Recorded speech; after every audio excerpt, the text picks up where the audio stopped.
மத்திய சென்னை தொகுதியில் பாஜக வேட்பாளர் வினோஜ் பி செல்வத்தின் வேட்புமனு ஏற்கப்பட்டதற்கு திமுகவினர் கடும் எதிர்ப்பு தெரிவித்திருக்கிறார்கள்.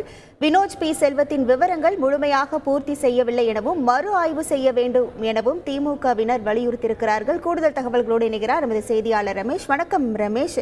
திமுகவின் இந்த குற்றச்சாட்டுக்கு தேர்தல் நடத்தும் அதிகாரி தரப்பிலிருந்து ஏதேனும் விளக்கம் அளிக்கப்பட்டுள்ளதா? விவரங்கள் என்ன? வணக்கம்.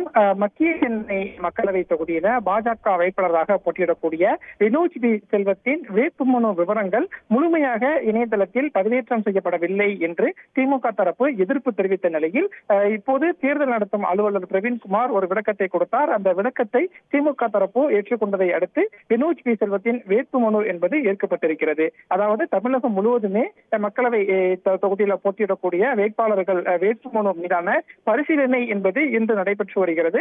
அந்த வகையில் தான் சென்னையில் இருக்கக்கூடிய 3 மக்களவை தொகுதியில ஒரு மக்களவை தொகுதியாக இருக்கக்கூடிய மத்திய சென்னை மக்களவை தொகுதியிலும் வேட்பாளர்கள் வேட்புமனு மீதான பரிசீலனை நடைபெற்று வருகிறது.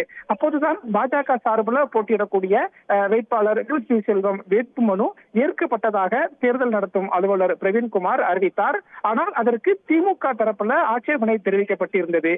ஏனென்றால் வினோஜ் பி செல்வத்தின் வேட்புமனு விவரங்கள் முழுமையாக பூர்த்தி செய்யப்பட்டு இணையதளத்தில் பதிவேற்றம் செய்யப்படவில்லை. எனவே வினோஜ் பி செல்வத்தின் வேட்புமனுவை மறுபரிசீலனை செய்ய வேண்டும் என்று திமுக தரப்பில் ஆட்சேபனை தெரிவிக்கப்பட்டது. இதற்கு தேர்தல் நடத்தும் அலுவலர் பிரவீன்குமார் ஐஏஎஸ் ஒரு விளக்கம் கொடுத்தார். இந்த விளக்கத்தை திமுக தரப்பு ஏற்றுக்கொண்டதை அடுத்து இப்போது வினோஜ் பி செல்வத்தின் வேட்புமனு ஏற்றுக்கொள்ளப்பட்டதாக திமுக தரப்புல அறிவிக்கப்பட்டிருக்கிறது.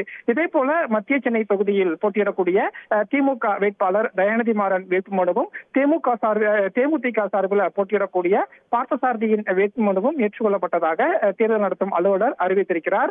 மத்திய சென்னையில் மட்டும் மொத்தம் 58 வேட்புமனுக்கள் தாக்கல் செய்யப்பட்டிருப்பதும் குறிப்பிடத்தக்கது. உங்கள் முழு விவரங்களுக்கு நன்றி ரமேஷ். செய்திகளை உடனுக்குடன் தெரிந்து கொள்ள உடனே சப்ஸ்கிரைப் பண்ணுங்க.